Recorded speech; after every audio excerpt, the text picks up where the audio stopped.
Bonjour chère audience, aujourd'hui je vais vous parler des déficiences physiques, donc les 5 catégories principales de déficiences physiques, et je vais aller à travers chaque catégorie avec vous. Donc, premièrement, on a la paraplégie. Donc, la colonne vertébrale est composée de 24 vertèbres. Un truc facile pour s'en rappeler est de penser, si on déjeune à 7 heures du matin, il y a 7 vertèbres cervicales, on dîne à midi, donc il y a 12 vertèbres thoraciques, et on soupe à 5 heures, donc il y a 5 vertèbres lombaires. Une paraplégie est lorsqu'il y a une lésion de la moelle épinière entre la dernière vertèbre cervicale, donc la septième, et la deuxième vertèbre lombaire. Une lésion plus haute que la septième cervicale va être une tétraplégie au lieu d'une paraplégie, et une lésion en bas de la deuxième vertèbre lombaire va causer le syndrome de queue de cheval. Il est possible d'avoir une lésion incomplète de la moelle épinière, où on retrouve encore une petite sensation et un peu de mouvement volontaire, mais une lésion complète entraîne une perte totale de sensation et de mouvement. Les paraplégies sont principalement causées par des maladies dégénératives telles l'ischémie ou l'inflammation, ou plus fréquemment par des traumatismes tels des accidents sur la route ou des accidents de travail. En deuxième lieu, nous avons les amputations. Il y a deux types d'amputations, les amputations du haut du corps et plus fréquemment les amputations du bas du corps. Les trois causes pour les amputations sont les maladies cardiovasculaires telles le diabète, les traumatismes comme les accidents de véhicules ou les accidents militaires et autres causes telles le cancer ou des infections.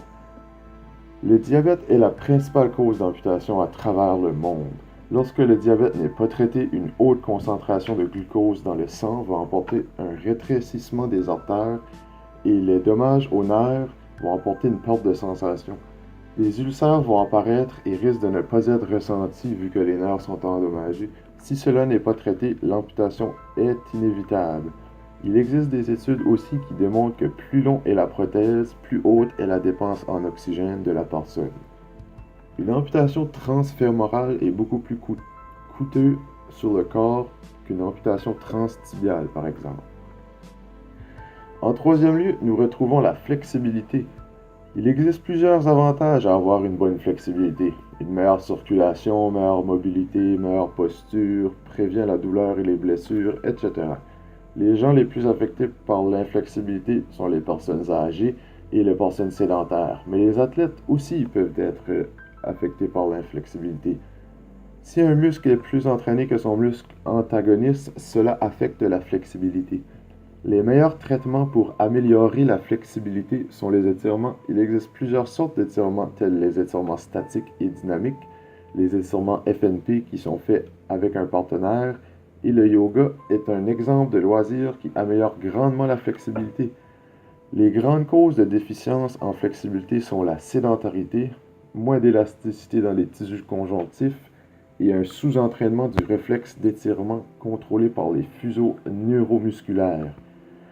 On retrouve aussi l'âge et le sexe comme cause, car tout le monde dit que les femmes sont plus flexibles que les hommes. Ensuite, nous avons les déficiences visuelles. On retrouve 19 structures à l'intérieur de l'œil. Pour vous en nommer quelques-uns, les plus populaires, nous avons le cristallin, l'iris, la pupille, la cornée, le nerf optique, la rétine, le choroïde, etc. Pour nos recherches, nous allons vous parler des deux structures les plus souvent atteintes d'une déficience. En premier lieu, nous avons le nerf optique qui est en charge de transporter l'information visuelle au cerveau pour qu'elle soit analysée. Lorsque le nerf optique est endommagé en raison d'une pression intraoculaire, nous avons une perte progressive de la vision appelée le glaucome. Cette maladie est traitable avec des gouttes pour les yeux ou par chirurgie et se développe chez les personnes plus âgées. En deuxième lieu, nous avons le cristallin qui est la lentille principale de l'œil. Il permet d'accommoder la vision selon l'image. Les cataractes sont la principale cause de perte de vision en Amérique et elles sont causées par l'opacification du cristallin, donc une perte de sa transparence. Elle touche surtout les personnes âgées et est traitable par chirurgie ou avec certaines sortes de lentilles. Et finalement, nous avons les problèmes auditifs. Toute information auditive est transmise par le nerf auditif. On peut être atteint soit d'une surdité de perception, où les cellules de l'oreille interne sont endommagées, ou une surdité de transmission, où l'oreille externe et moyenne a de la difficulté à transmettre l'information auditive à l'oreille interne. Il est possible d'avoir une déficience auditive bilatérale ou unilatérale, donc soit les deux oreilles ou seulement une oreille. La surdité peut être temporaire ou permanente. Elle peut arriver soudainement et la plupart des déficiences auditives sont nommées d'après leur cause. Une surdité suite au bruit est entraînée par une exposition à un bruit fort. La surdité liée à l'âge est entraînée par le vieillissement et est aussi appelée presbyacousie. Une déficience auditive génétique est entraînée par des facteurs ou mutations génétiques, etc. C'est tout pour ce cours vidéo informatif et j'espère que j'ai réussi à vous apprendre un peu sur les déficiences physiques. Merci de votre écoute.